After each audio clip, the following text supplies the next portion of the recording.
është momenti tani të ndajmë përgjegjësitë, por dy gjëra, duke qenë se bashkia nuk ka varësi ndaj ujësjellësit, pra ujësjellësi për 2 vjetësh i ka kaluar në administrim Agjencisë Kombëtare të Ujësjellësve, por nuk është momenti tani që të dalim në përgjegjësi, momenti është tani të menaxhojmë një fatkeqësi natyrore që her pas here në periudha intensive edhe me juve kemi komunikuar që kjo fatkeqësi natyrore e kaluar prej vitesh dhe ka dhënë këtë lloj defekti serioz, ka pasur një angazhim serioz, edhe patjetër bashkia ka munduar të suportojë pjesën e menaxhimit të zgjidhjes, edhe lajmi i mirë sot është që testimi ka rezultuar pozitiv në provën e fundit që është bërë dhe një pjesë e qytetit, pra pjesa e Lungomarës me një presion minimal për të mos rritur nivelin e riskut që të na çdoj përsëri prova, derisa të bëjmë zgjidhjen përfundimtare që është shumë shpejt. Zgjidhja përfundimtare me pjesën origjinale që i duhesh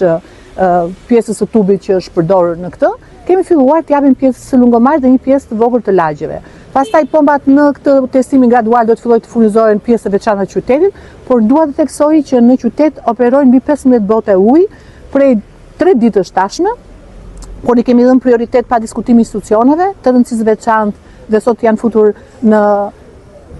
networkun e shpërndarjes dhe kopshtet, edhe kemi përpjekur të mos çdojmë shërbimin e qytetit dhe institucioneve dhe patjetër dhe banorët. Është futur skema e shpërndarjes së ujit të pishëm nëpërmjet kryetarit të rajoneve dhe botet në gjithë qytetin. Kryetare, megjithatë ju jeni sot këtu, ndërkohë që një protestë të zhvilluar në bashki dhe po kërkojnë ballafaqim me kryetarin e bashkisë. Protesta organizohet nga opozita edhe nga anëtarët e Këshillit Bashkiak të opozitës, që janë shumë të qartë që bashkia nuk ka varësi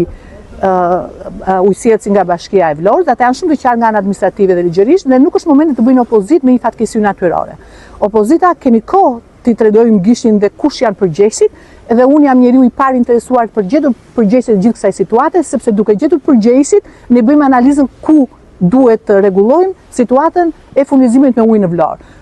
Pikërisht sepse ne kemi ditur problemet, ka qenë investimi i cili po vazhdon të implementohet në gjithë qytetin investimi i ri i ujësjellësit, pikërisht nga këto linjat e vjetra. Megjithatë do të ketë një analizë duke qenë se normalisht është 4 ditë pa ujë qyteti, është goxha e problematik. Do të ketë një analizë, nuk ka patur pjesë shtesë. I nderuar, kjo është një analizë që takon ndërmarrjes së ujësjellësit që ka një menaxhim, pa diskutim një menaxhim, po siç e dini, drejtori i përgjithshëm i Agjencisë Kombëtare të Ujësjellësit është njeriu që ka ndënjur 72 orë së bashku me stafin e bashkisë, 72 orë bashkë me disa punonjës, të cilët 40 orë pa ndalim janë atë thellësinë aty që është e mbushur dhe me ujë në kushte të vështira për shkak të pozicionit gjeografik që ka ky tub. Qytetarët sot do të vazhdojnë me botet deri në